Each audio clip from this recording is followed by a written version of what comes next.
Bonjour à toutes et à tous, voici les nouvelles collectées par Inna Verlinskaya et lues en français par Nathalie Honnet sur Belgaraï. Le Premier ministre Nikol Pachinian a déclaré que la déclaration d'indépendance de l'Arménie n'était pas un acte d'indépendance, mais plutôt une déclaration de conflit et de dépendance.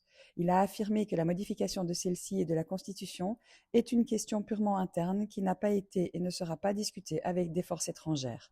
Il a souligné que le nouveau projet de constitution mentionne explicitement l'Église apostolique arménienne.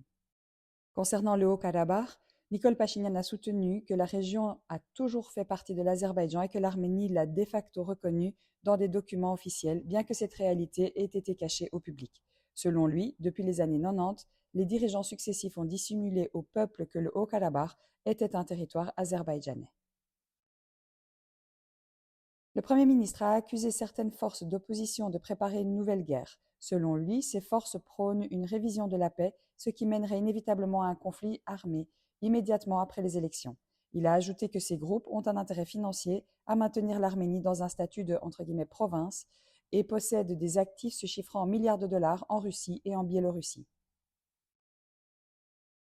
Le ministre d'État de l'Artsakh, Nejdet Iskandarian, a réagi en affirmant que la politique de Nikol Pachinian sert directement les intérêts de la Turquie et de l'Azerbaïdjan.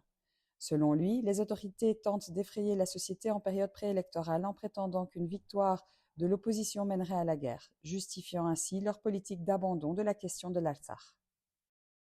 De son côté, le député Arthur Khachatryan du parti Arménie a déclaré devant le comité de coopération parlementaire Union européenne-Arménie qu'aucune paix n'est possible tant que les troupes azerbaïdjanaises occupent le territoire arménien. Il ne s'agit selon lui que d'un simple cessez-le-feu. Il a critiqué le Premier ministre pour avoir dénigré la déclaration d'indépendance et entravé le droit au retour des populations de l'Artsakh. Le rapport annuel des services de renseignement américains note que l'adoption d'un référendum constitutionnel supprimant la référence à la déclaration d'indépendance n'est pas garantie. Cette suppression est une exigence maintenue par l'Azerbaïdjan comme condition préalable à un accord de paix. Le rapport évalue toutefois positivement la situation régionale depuis le 8 août 2025, notant l'absence d'incidents frontaliers, la reprise des flux commerciaux et le lancement du projet TRIP qui doit relier l'Azerbaïdjan au Nakhitchevan via le territoire arménien. La commissaire européenne à l'élargissement Marta Kos est arrivée à Yerevan le 19 mars pour une visite de travail où elle a eu des entretiens avec le Premier ministre Nikol Pachinian, le vice-premier ministre Mer Grigorian et la ministre de l'Intérieur Arpine Sarkisian. Au cours de la rencontre, Grigorian et Kos ont signé l'accord de financement pour la période 2025-2027 dans le cadre du plan de résilience et de croissance, par lequel l'Union européenne accordera à l'Arménie 140 millions d'euros supplémentaires pour soutenir les réformes, la diversification des exportations, la libéralisation des visas et la gestion des finances publiques. Marta Kos a réaffirmé le soutien de l'Union européenne à l'intégration de l'Arménie à la route de transport transcaspienne et a souligné l'importance du développement de la connectivité régionale, en particulier dans le contexte de l'initiative Carrefour de la paix et de l'itinéraire TRIP. La commissaire a souligné que dans les conditions de crise au Moyen-Orient, les relations avec l'Arménie et les efforts pour établir la paix dans le Caucase du Sud ont acquis une importance particulière. Elle a salué les mesures prises vers la paix entre l'Arménie et l'Azerbaïdjan et a réaffirmé le soutien de l'Union européenne aux réformes démocratiques de l'Arménie, y compris dans la lutte contre les menaces hybrides et la désinformation à l'approche des élections parlementaires du 7 juin. Le comité d'enquête a annoncé que la procédure pénale engagée contre Almine Ohanian, rédactrice en chef du quotidien Hraparak, allait être classée et qu'elle en avait été informée. La procédure avait été ouverte en janvier 2025 sur la base d'un article lié à des appels publics à la violence et non pour des appels à la prise de pouvoir, comme cela avait été rapporté. Le Premier ministre Nikol Pachinian, abordant ce sujet, a déclaré que si un média s'en prenait à sa vie privée, cela ne resterait pas sans réponse. En réponse, Almine Ohanian a souligné que la déclaration du Premier ministre prouve qu'il exerce une influence sur les organes d'enquête, tout en évoquant le verdict judiciaire rendu suite à une plainte de Pachinian. Le 18 mars, la cérémonie d'ouverture officielle de l'ambassade d'Arménie a eu lieu à Mascate, la capitale d'Oman, avec la participation du ministre arménien des Affaires étrangères Alalat Mirzoyan et du ministre omanais des Affaires étrangères Saïd Badr bin Hamad al-Boussaïdi.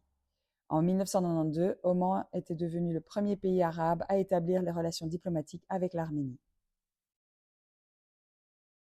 Veronika Zona-Bent, l'épouse de Rupen Vartanian, illégalement détenue à Bakou, s'est adressée à la présidente du Comité international de la Croix-Rouge, CICR, pour demander une clarification sur le statut juridique des prisonniers arméniens détenus en Azerbaïdjan. Elle souhaite comprendre si le CICR les considère comme des prisonniers de guerre, des prisonniers internés ou d'autres personnes privées de liberté du point de vue du droit international humanitaire.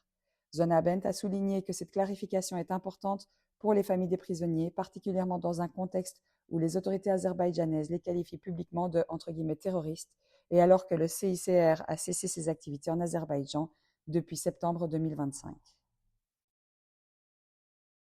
La partie azerbaïdjanaise a détruit les monuments et les sépultures dédiés à la mémoire des victimes des guerres situés dans le village de Khanadzar, en Artsakh, rapporte Monument Watch. Les 4,6 millions de drams collectés durant les mois de février par l'initiative Le pouvoir d'un drame a été transféré à l'ONG Mathémique pour soutenir des programmes éducatifs destinés aux enfants et aux jeunes, incluant l'organisation de cours de littératie financière. Les fonds collectés au mois de mars seront orientés vers la phase finale du projet Forêt symphonique, en collaboration avec l'Orchestre symphonique d'État d'Arménie et l'ONG My Forest Armenia. Le programme prévoit de planter 10 000 arbres supplémentaires, complétant ainsi la promesse de plantation de 20 000 arbres.